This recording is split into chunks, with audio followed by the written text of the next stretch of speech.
Hello दोस्तों, स्वागत है सबका अपने YouTube channel the cutie actor पर। और काफ़ी टाइम से हम लोगों ने कोई भी रिएक्शन वीडियो नहीं बनाया है, इसलिए सोचा आज एक रिएक्शन वीडियो बनाया जाए। तो सीधा चलते हैं, वीडियो देखते हैं, उसके बाद डिसाइड करते हैं क्या दिक्कत है। और वीडियो के मध्य में भी हम बताएंगे, कोई अगर ऐसी बात लगेगी जो हमें बतानी चाहिए तो वीडियो पॉज करके बताएंगे। तो सीधा चलते हैं बिना किसी देर के, लेट्स।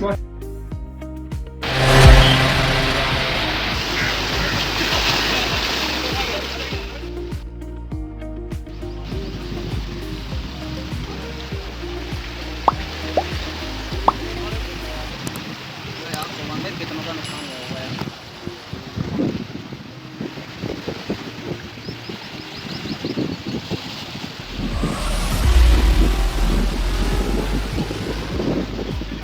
नमस्कार, मैं रवीश कुमार। यमुना आज दिल्ली दर्शन कर रही है और दिल्ली के लोग यमुना का दर्शन कर रहे हैं।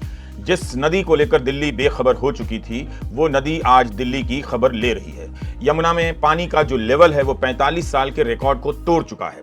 6 सितंबर 1978 को यमुना का जलस्तर 207 मीटर के पार चला गया था। बुधवार को दिल्ली में 208 मीटर के पार चला गया। तो 1978 से लेकर 2023 के बीच हम यमुना को भूलते रहे। वैसे यमुना केवल दिल्ली में नहीं बहती है, पंजाब हरियाणा के कई इलाकों से गुजरती है और वहां भी बाढ़ की स्थिति भयावह है। लेकिन अब देश की सारी समस्याओं को चलकर दिल्ली आना पड़ेगा। उत्तराखंड के भूस्खलन को दिल्ली आना पड़ेगा, हरियाणा की बाढ़ को दिल्ली आना पड़ेगा, असम की बाढ़ को दिल्ली आना पड़ेगा और मणिपुर के लोगों को भी अपनी समस्या बताने के लिए दिल्ली आना पड़ता है, ताकि मीडिया में कवरेज हो सके। बस इतना याद रखिएगा, यमुना में बाढ़ नहीं आई है। आपने यमुना की जमीन पर घर बना लिया था, उस घर में यमुना आ गई है। कई साल से दुबली पतली नजर आने वाली यह नदी अपने विस्तार को प्राप्त कर चुकी है, लेकिन दिल्ली के लोगों ने भी जाम में फंसे होने का असीम धीरज विकसित कर लिया है और जाम की तस्वीरों को ही बड़ा कर दिया है। अब तो इतनी आदत पड़ गई होगी कि जाम में ही भोजन की सप्लाई कर दी जाए तो शायद दिल्ली के लोग घर या दफ्तर ही ना जाएं, वहीं रह जाएं। बस कुछ दिनों की बात है, हम यमुना को फिर से। यदि आप लोग ट्रेन या फिर किसी भी ट्रेन के माध्यम से गए होंगे दिल्ली, तो ये जो ब्रिज दिखाया जा रहा था एक फ्रेम पीछे, ये वाला ब्रिज, आप लोगों को पता होगा, यहाँ पे एक फुटपाथ हुआ करता था जिस पे लोग रात में सोया करते थे, सोते थे, रात में रहते थे। तो ये बड़ा भयावह तस्वीर है कि जो यमुना नदी की ज़मीन को लेके क्या किया लोगों ने। पहले बहुत कम उसका जलस्तर रह गया तो थोड़ा नाले जैसी बन गई। अब उसने अपना पूरा विकराल रूप लिया, 45 ईयर का रिकॉर्ड तोड़ दिया। और देखते ही बनता है जहाँ पे कभी पानी नहीं देखा होगा लोगों ने, सड़कों में पानी बह रहा है नदियों की तरह। बिल्कुल को ही बड़ा कर दिया है। अब तो इतनी आदत पड़ गई होगी कि जाम में ही भोजन की सप्लाई कर दी जाए तो शायद दिल्ली के लोग घर या दफ्तर ही ना जाएं, वहीं रह जाएं। बस कुछ दिनों की बात है, हम यमुना को फिर से भूल ही जाएंगे। कई कॉलोनियों में यमुना का पानी भर गया है, 16,000 लोगों को हटाना पड़ा। दिल्ली के कई फ्लाईओवरों के नीचे और किनारे लोगों को बसाना पड़ा है। दिल्ली में मवेशी चराते हुए लोग कहां दिखते हैं, मगर इन लोगों के साथ उनके मवेशी भी यहाँ हैं। वैसे बाढ़ तो गंगा, महानंदा, कोसी से सटे कई इलाकों में है, लेकिन मीडिया कवरेज के मामले में दिल्ली को अस्थायी सौभाग्य प्राप्त है। नदियों के किनारे भयंकर कटाव देखे जा रहे हैं। पहले भी कई बार इस तरह की बाढ़ के समय देखे गए हैं। इस बार भी कई जगहों से कई घरों के, मकानों के बह जाने की खबरें हैं, मगर अब आपको दिल्ली में ही सारे संवाददाता बाढ़ की पत्रकारिता करते नजर आ रहे होंगे। असम में 5 लाख लोग बाढ़ से प्रभावित हैं। असम के मुख्यमंत्री हेमंत बिस्वा शर्मा अगर राहुल गांधी पर कुछ भी बोल दें तो दिल्ली में उनका कवरेज असम की बाढ़ से ज्यादा हो जाता है। असम में भी भयंकर बाढ़ की चेतावनी जारी की गई है। इस बीच प्रधानमंत्री नरेंद्र मोदी फ्रांस की यात्रा पर हैं, लेकिन इसका मतलब यह नहीं कि मीडिया रफाल डील को लेकर कवरेज करने लग गया होगा। वैसे खबर तो छपी है कि दासो कंपनी ने तय किया है कि वह अनिल अंबानी की कंपनी से अपना करार खत्म करेगी और दूसरी किसी कंपनी के साथ करेगी। आप देखेंगे कि बाढ़ के बहाने रफाल से जुड़ी उन तमाम खबरों का कितना कम कवरेज होता है जिनका संबंध सौदे की दलाली से रहा है। प्रधानमंत्री नरेंद्र मोदी के फ्रांस दौरे से कुछ दिन पहले फ्रांसीसी इन्वेस्टिगेटिव वेबसाइट मीडिया पार्ट ने खुलासा किया कि पेरिस मजिस्ट्रेट ने भारत सरकार को एक आधिकारिक अनुरोध भेजा है और 2015-16 में हुए सौदे के हिस्से के तौर पर किए गए तमाम भुगतान को लेकर चल रही जांच में सहयोग मांगा है। यान फिलिपिन की रिपोर्ट कहती है कि मजिस्ट्रेट 2 भारतीय जांचों की केस फाइलों का अध्ययन करने में विशेष रुचि रखते हैं। आपको याद होगा कि रफाल डील से उठे सवालों को छिपाने के लिए मीडिया के कवरेज में रफाल विमान की खूबियों के कवरेज की बाढ़ आ गई थी। यही हाल यमुना में आई बाढ़ को लेकर नजर आएगा। जो मूल सवाल है नदियों के कटाव का, नदियों के अतिक्रमण का, बालू के उत्खनन का, वो सब पीछे रह जाएगा, पीछे ही रहता है। अब एक नया विभाग आ गया है आपदा प्रबंधन का। सारे नेता और मंत्री आपदा प्रबंधन में लग जाएंगे। कोई हेलीकॉप्टर से मुआयना करेगा, कोई रंगीन लाइफ जैकेट पहनकर नाव से बाढ़ का मुआयना करेगा ताकि मीडिया को एक्शन वाली तस्वीरें मिल जाएं। मुख्यमंत्री केजरीवाल जिस सिविल लाइन इलाके में रहते हैं, जहां उनका सरकारी निवास है, वो इलाका भी रिस्क का इलाका है और ऊंचा माना जाता है। वहां भी बाढ़ का पानी घुस आया है। मुमकिन है सिविल लाइन के बहाने कवरेज कुछ ज्यादा हो जाए, गरीब लोगों की जगह सिविल लाइन की तस्वीरें अखबारों के फ्रंट पेज पर आ जाए। मगर उम्मीद रखनी चाहिए कि मीडिया शायद इस बार बाढ़ को लेकर ईमानदारी से इसके पीछे के कारणों की चर्चा करेगा और इसके साथ साथ गरीब लोग किस तरह से बार बार विस्थापित हो रहे हैं, उनका जीवन किस तरह से प्रभावित हो रहा है, इसके बारे में भी आपको बताएगा। रिंग रोड के किनारे का यह वीडियो बता रहा है कि प्रधानमंत्री आवास योजना के दावों के इस दौर में कौन लोग हैं जो इस वक्त विस्थापित जीवन बिता रहे हैं। सड़कों के किनारे और फ्लाईओवर के नीचे लोगों ने शरण ले ली है। आप उस दिल्ली की आर्थिक स्थिति का भी इन तस्वीरों से मुआयना कर सकते हैं जो आम दिनों में नजर नहीं आती है और भारत को सुपर पावर बता दिया जाता है। दिल्ली केवल नई दिल्ली नहीं है, यह भी एक दिल्ली है जो इस बाढ़ के बहाने आप देखिए।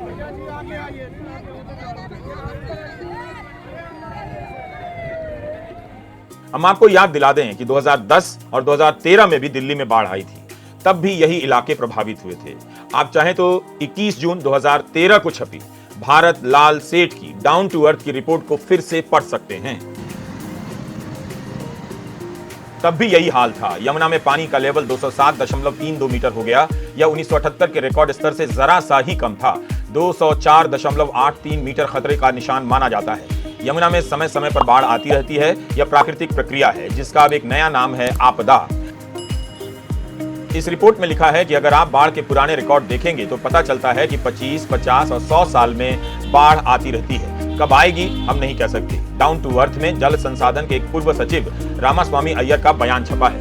यमुना नदी से जुड़े मुद्दों को बार बार उठाने वाले मनोज मिश्रा का इस रिपोर्ट में बयान छपा है कि कई बार लोग असमय और ज्यादा वर्षा को बाढ़ का कारण बताते हैं, मगर जून के महीने में इतना पानी अप्रत्याशित है। ये 2013 की बात है। इस तरह की बाढ़ जुलाई और अगस्त में भी आ सकती है। मनोज मिश्रा का हाल ही में निधन हो गया। वैसे मनोज मिश्रा ने बताया था कि यमुना में ज्यादातर सितंबर के महीने में बाढ़ आने के रिकॉर्ड हैं। असल में धोखा हम खा रहे हैं। हमें लगता है कि यमुना सूख चुकी है, पतली हो गई है, उसके बचे मैदानों पर हम कुछ भी बना सकते हैं। लेकिन बार बार आने वाली यह बाढ़ बता रही है कि यमुना अपने रास्तों और मैदानों को नहीं भूली है।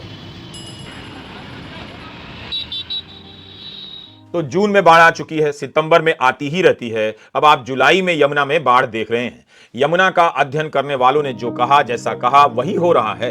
यमुना ने हजारों वर्षों में अपने बहने का एक मैदान बनाया। लोगों ने चंद दशकों में वहां अपना घर बना लिया, अतिक्रमण कर लिया। अब कह रहे हैं कि बाढ़ आ गई है, जबकि आपने, हमने या सरकार ने नदी के घर में अपना घर बना लिया। सब कुछ अध्ययन हो चुका है, रिकॉर्ड हो चुका है, चेतावनियां दी जा चुकी है, मगर राहत व बचाव कार्य में नेता अपनी सारी शक्ति लगाकर जनसंपर्क कर ले जाते हैं, तालियां बटोर ले जाते हैं और अगले साल के लिए जनता को उसके हाल पर छोड़ जाते हैं। इस राहत व बचाव कार्य ने तमाम जरूरी मुद्दों को पीछे कर दिया है, जबकि यह भी एक जरूरी हिस्सा ही है। निगम बोध घाट में भी पानी भर गया है, उसे भी बंद करना पड़ा। कश्मीरी गेट की हालत बहुत खराब बताई जा रही है। अंतर्राज्यीय बस अड्डे में पानी भर गया है और कई बसों को रद्द करना पड़ा है। अब यह समस्या इतनी विकराल हो चुकी है कि मुख्यमंत्री की अपील पर आप ध्यान दीजिए। वे कह रहे हैं कि लोग एक दूसरे की मदद करें। उन्होंने लिखा है कि यमुना का जलस्तर लगातार बढ़ रहा है। अब पानी 208.46 मीटर पर पहुंच गया है। बढ़ते हुए जलस्तर के कारण यमुना के आसपास की सड़कों पर पानी आ गया है। आपसे अनुरोध है कि इन रास्तों पर न जाएं। जिन आबादी वाले इलाकों में पानी भरा है, वहां से लोगों को निकाला जा रहा है। वहां रहने वालों से अनुरोध है कि प्रशासन का सहयोग करें। लोगों की जान बचाना सबसे जरूरी है। पिछले महीने माता ललिता देवी ट्रस्ट के नेतृत्व में हजारों वॉलंटियर ने यमुना के किनारे मानव श्रृंखला बनाई थी ताकि यमुना के प्रदूषण को दिल्ली वालों की नजरों के सामने लाया जा सके। मनोज मिश्रा ने बार बार चेतावनी दी थी कि यमुना को लेकर हमें अपना नजरिया बदलने की जरूरत है। यमुना केवल दिल्ली में नहीं है, उसके किनारों का अतिक्रमण हो चुका है। सरकारें अतिक्रमण तक नहीं रोक सकती, केवल इसे मशीन से साफ कर आप प्रदूषण मुक्त नहीं कर सकते। यमुना को उसका मैदान लौटाना होगा ताकि वो अपने तरीके से भी खुद की सफाई करती रहे। हथिनी कुंड से लेकर ओखला के बीच की दूरी 220 किलोमीटर के करीब है। इतना लंबा दायरा है। हम चंद किलोमीटर की चिंता करें, वहां एसटीपी मशीनें लगाकर यमुना को प्रदूषण से नहीं बचा सकते हैं। फिलहाल दिल्ली को समझ नहीं आ रहा है कि जाम की समस्या बड़ी है या बाढ़ की। इसलिए हम दिल्ली के वीडियो दिखाते हुए हिमाचल प्रदेश और उत्तराखंड के कुछ समाचार भी आपको सुनाना चाहते हैं। हमारे पास संसाधनों की अपनी सीमा है, तो जो तस्वीरें हैं उन्हीं के जरिए हम आपको आगे की खबर बताते रहेंगे। मीडिया रिपोर्ट के अनुसार हिमाचल प्रदेश में 4000 करोड़ के इंफ्रास्ट्रक्चर का नुकसान हुआ है। ऐसा ही कुछ उत्तराखंड में भी हुआ होगा। हिमाचल प्रदेश में 3 दिनों के भीतर 31 लोग मर गए। टेलीग्राफ ने तो लिखा है कि वहां मरने वालों की संख्या 80 हो गई है। वहां से आने वाली तस्वीरों में देखा जा रहा है कि कारें बह रही हैं, मकान बह रहे हैं, सड़कें बह जा रही हैं। उत्तराखंड में भी विकास बहने लगा है। विकास के नाम पर जो सड़कें बनी थीं वो क्षतिग्रस्त हो गई हैं। कई 100 सड़कों को बंद करना पड़ा। बद्रीनाथ हाईवे बंद है। पंजाब में सतलुज और घग्गर नदी का पानी इतना बढ़ गया कि किनारे बनी यूनिवर्सिटी के 3000 छात्रों को निकालना पड़ा। हरियाणा के अंबाला, कुरुक्षेत्र, पंचकुला में बाढ़ के कारण कई ट्रेनों को बंद करना पड़ा है। हरियाणा में 10 लोगों की मौत हो चुकी है।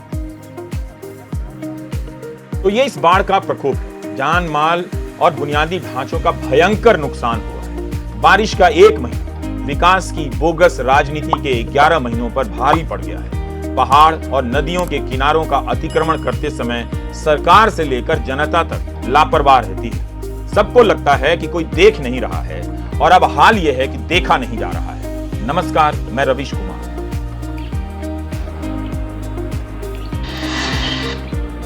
तो जैसा आप लोगों ने इस वीडियो में देखा कि जनता के साथ जो लीडर्स हैं हमारे वो भी लापरवाह होते जा रहे हैं और ये यमुना का जो इतना बहाव इतना तेज़ हुआ और इतना ब्रॉड एरिया, बहुत चौड़े एरिया में बह रही है जो भी, तो ये बताया जा रहा है कि ये इतिहास पहले से ही रहा है इसका, कि मतलब कुछ 2-4 साल या 10 साल बाद इसका इतना ज़्यादा बहाव तेज़ हो जाता है कि हम लोग उतना सोच नहीं सकते।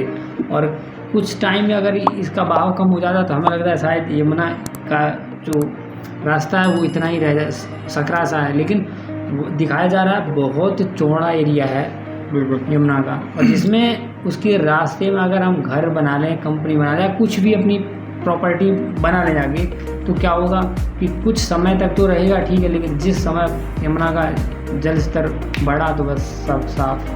अब आप वीडियो में देखा है कि कितने लोग हैं जो हाईवे के किनारे उन्हें रखा गया है। वैसे तो रहना अब नहीं है, गाड़ियाँ चलती थी वहाँ। वैसे जो वीडियो हमने देखा रवीश कुमार जी का, उसमें उन्होंने पूरी तरह से पोल खोली है एक तरह से, कि जो दावा करते हैं कि दिल्ली भारत महाशक्ति है या दिल्ली स्मार्ट शहर है, बिल्कुल, तो पूरी तरह से वो एक मखौल या फिर मजाक बन के रह गया है। जिसमें कि जो दिल्ली जैसी नेशनल कैपिटल हमारी राष्ट्रीय राजधानी है, उस पर वर्ल्ड की भी निगाहें रहती है कि किस तरह से भारत जैसे करता है। बिल्कुल, जैसे कुछ दिन पहले केजरीवाल जी ने बताया था कि हम जो वहाँ पे पीने का पानी है, वहाँ पे बड़ा इशू चलता है पीने के पानी का, खारा पानी निकलता है वहाँ ज़मीन से निकालो तो कहा था कि घर घर में हम पानी की सप्लाई दे के रहेंगे।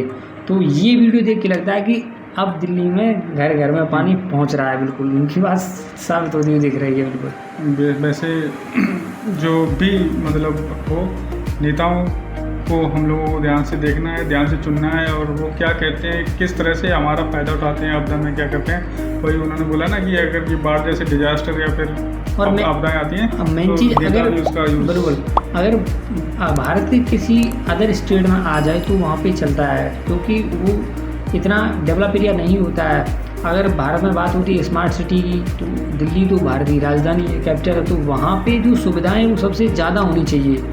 और अगर वहाँ के लीडर से बात करी जाए जो वहाँ पे प्रेजेंट टाइम में है, तो इतनी वहाँ की उपलब्धियाँ गिना देंगे कि आप गिनते गिनते थक जाओगे, लेकिन उनकी उपलब्धियाँ ख़त्म नहीं होंगी और उसकी रियलिटी बिल्कुल अपोजिट लगती है। वैसे और एक बात बताता चलूँ आप लोगों को, जो लोग नहीं जानते हैं, कि जो दिल्ली है वो एक कंप्लीट स्टेट नहीं है, अभी वो केंद्र शासित है। वहाँ पे मतलब 3 चीज़ों पे दिल्ली सरकार का बल रहता है, एजुकेशन और 2 और शायद है शिक्षा, एजुकेशन, मेडिकल, जो भी, और 3 है शायद, उस पर उनका आधिपत्य रहता है। अदरवाइज जो चीज़ें हैं वो स्टेट, जो सेंट्रल में गवर्नमेंट होती है वो कंट्रोल करती है, उनके लेफ्टिनेंट गवर्नमेंट। तो कुछ ना कुछ कहीं ना कहीं सरकारों की जवाबदेही बनती है कि जो यमुना का हमने लैंड हड़पा है या फिर लैंड पे अतिक्रमित किया है, तो उसका तो वो घर था, वो जानती है कि उसे कहाँ तक जाना है। जब वाटर ओवरफ्लो हुआ तो वो पहुँच गया भैया कि हम यहाँ से थे। लेकिन इसमें एक चीज़ तो है, यमुना में बाढ़ तो बहुत ज़्यादा आई है। और मैंने भी यमुना आज से लगभग 1 या 1.5 महीने पहले देखा था अपने स्टेट में जहाँ पे मैं रह रहा हूँ, वहाँ से कुछ दूर पे यमुना जी है, तो उनका जो पानी एकदम ऐसे ऐसे उछ रहा था, एकदम काला ही। अगर उसे सही से नज़रअंदाज करा जाएगा, ध्यान ना दिया, ये लगता है जैसे ये नाला बह रहा हो, क्योंकि यमुना का पानी तो साफ़ होता है, गंगा की तरह एकदम साफ़ पानी है यमुना का भी, लेकिन इस टाइम एकदम काला हो रखा है। लेकिन इस बाढ़ के बाद मुझे लगता है जो बाढ़ आई है, इसके बाद तो मुझे लगता है खुद से ही ये प्योर हो चुकी है। जो भी दिल्ली में प्लास्टिक, पॉलीथीन या कुछ भी जो डालते हैं लोग, वो एकदम साफ़ हो चुका है। भारत में देखा जाए नदियों को लोग देवी मानते हैं, कोई यमुना माँ, गंगा माँ और भी हैं, तो मैंने देवी देवताओं का दर्जा देते हैं, लेकिन उसी में इतना ज़्यादा कूड़ा डालते हैं कि इसकी कोई लिमिट नहीं। और इसके कंपैरिजन में अगर विदेश में अगर कोई नदी देखी जाए तो वहाँ नदी को नदी ही कहते हैं, लेकिन वहाँ का पानी इतना प्योर होता है कि वहाँ देखते ही बनता है, चाहे वो कोई भी देश हो। इसमें इसी वीडियो में मैं क्लिप कुछ डालूँगा अदर देश की, अदर कंट्री की, जहाँ पे दिखाऊँगा कि नदी है, वहाँ नदी को नदी कहते हैं, देवी देवता नहीं कहते हैं। फिर भी वहाँ नदियों में इतनी प्योरिटी पाई जाती है। और यहाँ पे नदियों को माँ, देवी, देवता जो भी है वो मतलब माना जाता है। और नदियों के प्रति आम लोगों का जो रवैया है वो बहुत गलत है। पॉलीथीन हो गया, कोई भी गंदगी हो गई, कोई भी कूड़ा हो गया, वो नदियों में जाके समर्पित करते हैं। पूजा का सामान है या जो भी मतलब पूजा में यूज़ होता है, वो वेस्टेज बनता है, तो वो नदियों में पता नहीं क्यों डाला जाता है। चलिए, वैसे बताता चलूँ, आप लोग भी इस पे बिल्कुल अपनी आदतें बदलें। कोई भी पैकेट या फिर गार्बेज या फिर वेस्ट सामान को कहीं भी ना फेंकें, उसका एक नियत स्थान होता है, वहाँ पे रखें, जिससे कि हम तो सुधरें ही, साथ में हमें देखकर जो और लोग सुधरेंगे, हमारी आने वाली पीढ़ी, वो भी इसके प्रति सजग हो जाए। बिल्कुल। और आप जितना भी हो सके ये वीडियो सर्कुलेट करें, सभी को दिखाएं और खुद अवेयर हो और दूसरों को भी कराएं कि जो भी पूजा का जो सामान बचता है एक्स्ट्रा या फिर जो वेस्टेज होता है, उसे नदियों में ना बहाएं। क्योंकि मुझे नहीं लगा किसी भी ग्रंथ में या कहीं किसी हमारी बुक में लिखा हो कि अगर ये पूजा का जो वेस्ट चीज़ है इसे नदी में बहाओ या कुछ करो, तो ये तो बिल्कुल ऐसा है कि धरती भी हमारी माँ है, तो धरती को ही क्यों ना समर्पित करें। यदि ऐसा बात है तो धरती को ही दे देते हैं, नदी जरूरी नहीं है, क्योंकि धरती को पवित्र माना गया है, धरती को माँ माना गया है, तो कुछ न कुछ करके धरती में भी दफनाया जा सकता है। मुझे लगता है यदि कोई भी ऐसा सामान बचता हुआ है, तो उम्मीद करता हूँ आपको ये रिएक्शन वीडियो अच्छा लगा होगा और बहुत दिनों बाद आपसे मुलाकात हुई है। तो यदि आपको हमारा प्रयास या फिर हमारी वीडियोज़ अच्छे लगते हो तो बिल्कुल सब्सक्राइब करें। मेहनत लगती है, समय लगता है और साहस बढ़ाते रहिए लोगों का। तो ये आपसे अगली वीडियो में, जय हिंद।